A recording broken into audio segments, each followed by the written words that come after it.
A corrupt government cannot liberate the people.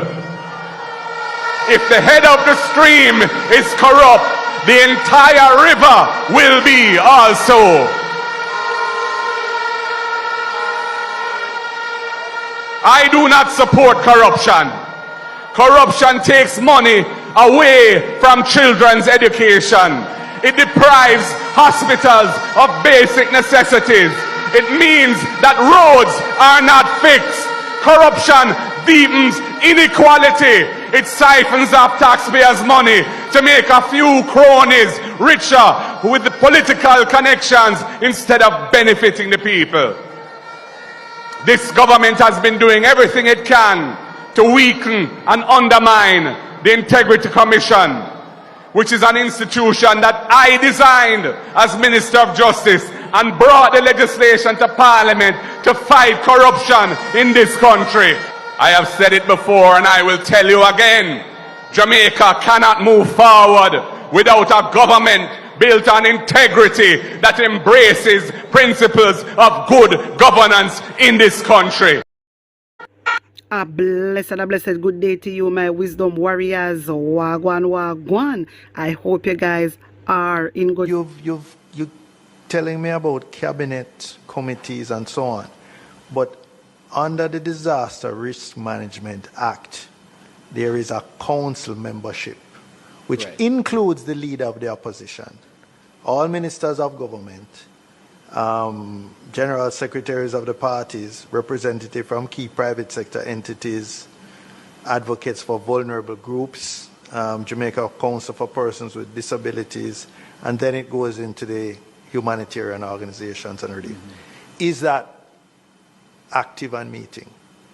Yes, and Chairman, yes, it is. And that's the level at which the DG was responding initially. So at the beginning, so the committees that he referred to are committees of this council? Yes. And those committees are appointed by the council? Yes. Okay. So that's just, I just wanted to get clear that we're talking about the same thing. So the Disaster Risk Management Act establishes the council, which is the umbrella group, and then all these committees are committees of that council. Okay. And these committees are public. The membership of these committees are public. I mean, is it a secret Yes. It's not a secret who? Not. Oh, okay. All right. Mr. Newell.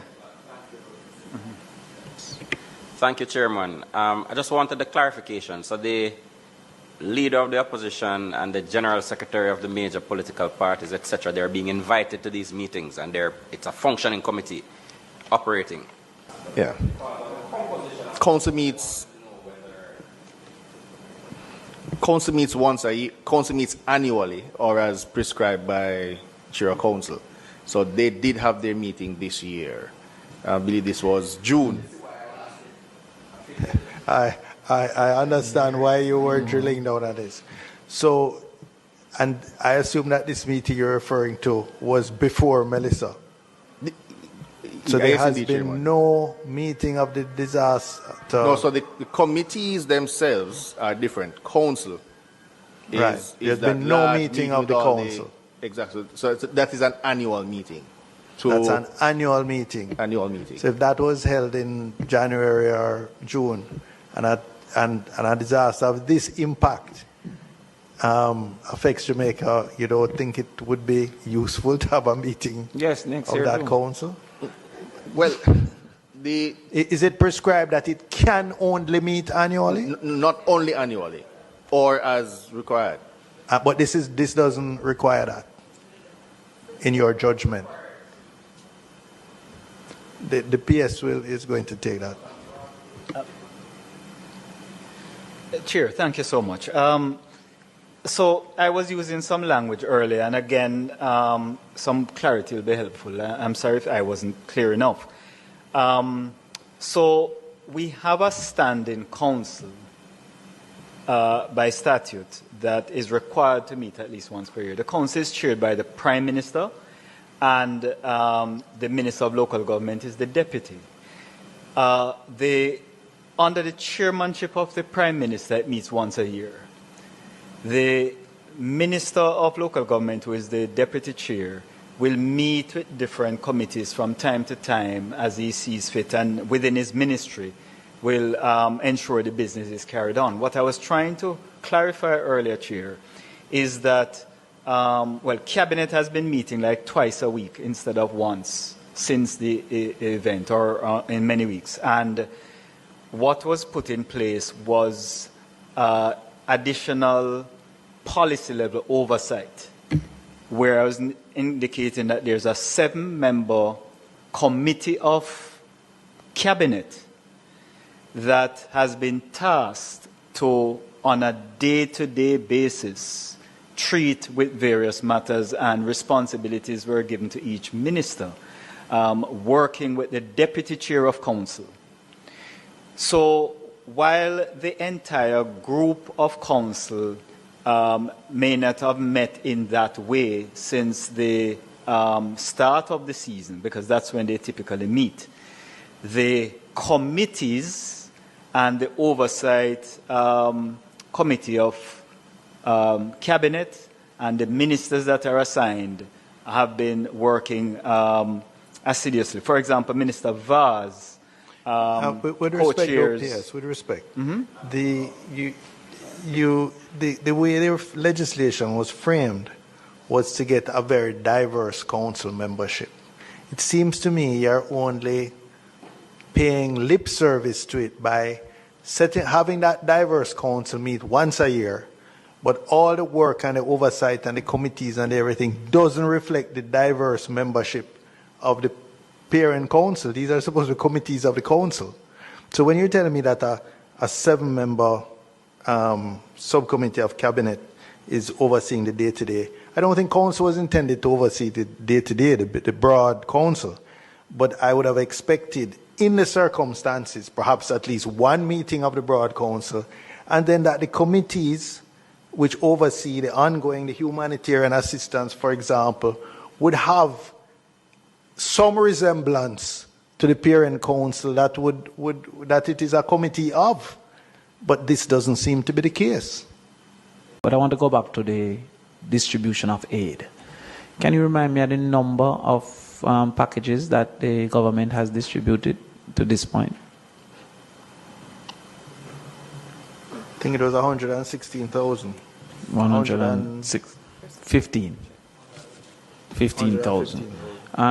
It was indicated too that partners would have been distributing. Do you have information about that number from the partners?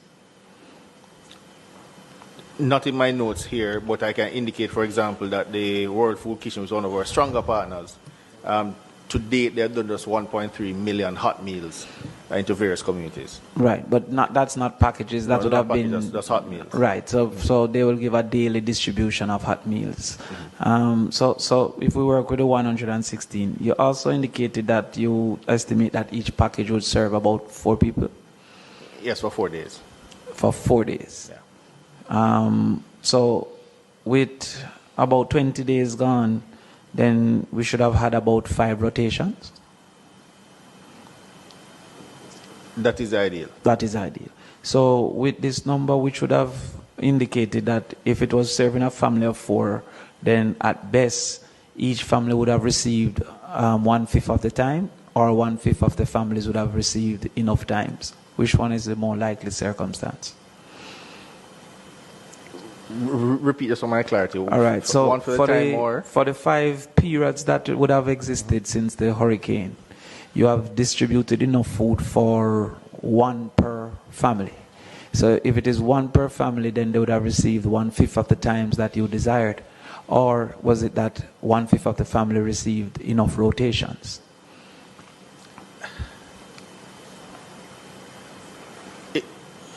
The reality of it might be a mix of the two. Sorry? Because we have been back into locations to issue products. So in that case, therefore, there would be some persons that would have been in a rotation, indicating that there might be quite a bit of persons that have not been touched by government. The possibility could exist. How quickly could we get that information so that we can cauterize and immediately solve that situation?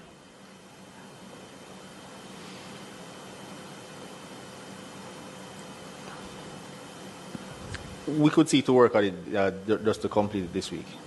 Is there any desire to work with members of parliament and their systems to provide some of that information? Well, to the extent that we have been, I know the general instructions to the delivery crews is to force the cause that the PDCs are informed before we go into areas. And we, to the extent that members of parliament, parish disaster development, coordinators, no, you parish said disaster coordinators, parish disaster, PDCs, parish disaster coordinators. Remember, I'm telling you, a lot of people are watching, so a lot of these acronyms and abbreviations. So to the extent that we're going into areas, Chair, then that is how we operate.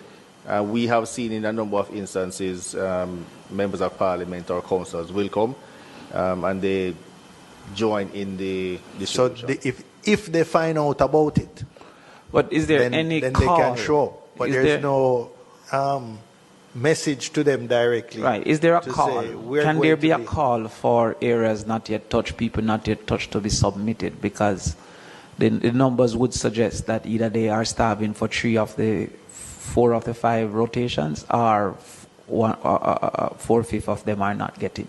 So either way, the numbers are not working out on our behalf. Is there a strategy to get more information so that that can be rectified? We can treat the strategy around that, and we can start by leaning into the resources which are there, your PDCs, your councillors, MPs, the churches, churches where necessary. All right. How much water do you desire per day for the people in the worst affected areas? Bottles of water? That's a calculus I don't have on my hands right now. Okay. And how much bottles of water do we think they're getting per day currently?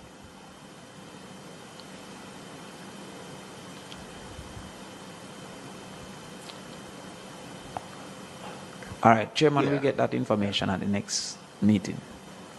Because we didn't send in those questions. So we'll just agree to get that information at the next meeting.